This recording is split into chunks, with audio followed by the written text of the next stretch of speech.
यस्तो यसरी हुन्छ रोपाई। फुलो पनि पुरै खाली छ हेर्नु त। हेर्नु गाइस जसले सुरुमा रोपेको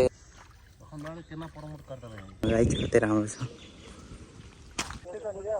दुईजना मात्र है। अल राइट गाइज फेरि पनि स्वागत छ मेरो नयाँ ब्लगमा। आज हामी जाँदैछौँ खेतमा है त। तर प्रब्लम के हो, पानी नै आएको छैन। फुलो पनि पुरै खाली छ हेर्नु त। आकाश नि यस्तो घाम गरेछ, यस्तो गर्मीमा कसरी गर्ने होला। आमा नि गाह्रो नि भयो आज त। ल गाइज हेर्नु पुरै माटो सुकेछ।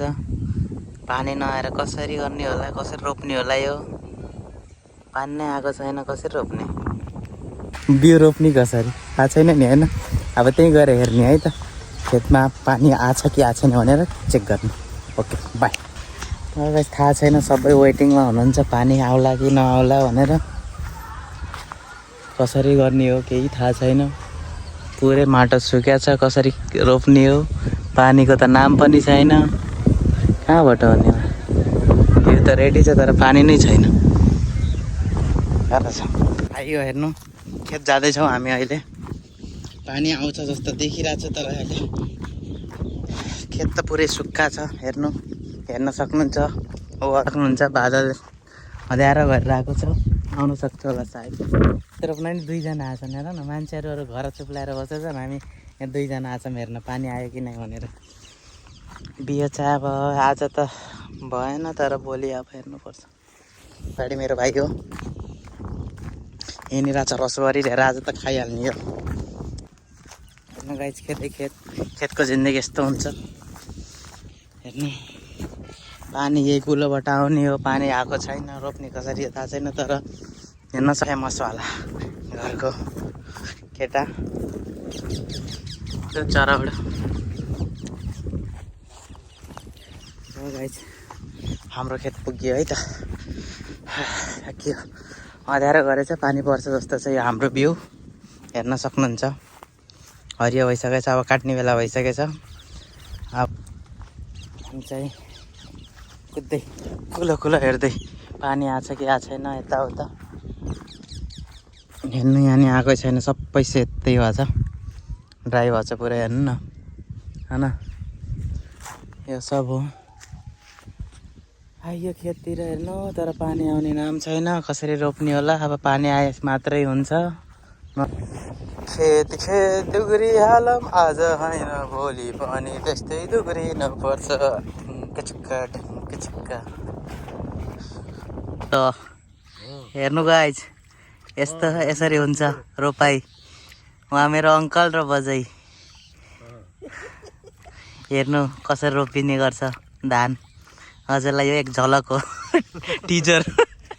साँझ अलि अँध्यारो यो गऱ्यो, शीतल गऱ्यो, सोचे गइहाल्छु। पछि टाइमै पाउँदैन। 7 बजे 7:30 बजे छुट्टी हुन्छ, त्यसपछि त टाइमै हुँदैन।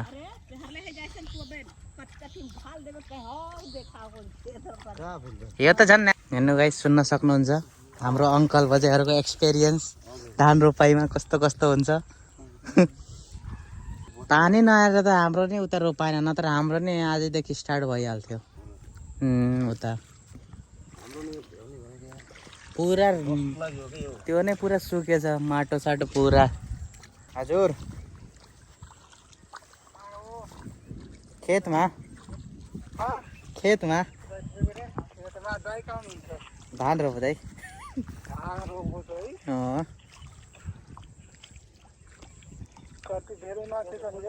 दुईजना मात्र है। लसुनको लागि अरे,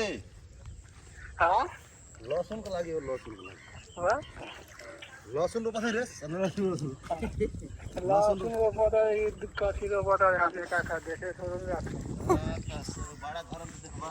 गाइस वहाँ पोखरी छ। ब्लगिङ हो यो त।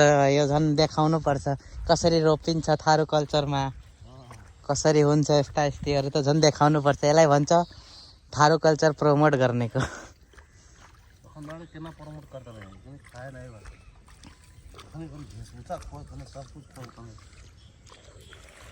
हेर्नु गाइस जसले सुरुमा रोपेको उनीहरूको बिउ सबै सुक्या छ। अब पानी हाल्यो भने सबै मर्छ। हाम्रो धन्ने ठिकै टाइममा भएको छ। अब चाहिँ हाम्रो हुन्छ यो चाहिँ अरूहरूको सानो क्लिप हेर्नु होला हजुरहरू। यसरी यसरी रोप्छन् र पछि यो ठुलो हुन्छ र धान पलाउँछ। पछि गएर यसलाई मेसिन लाएर चामल निकाल्ने।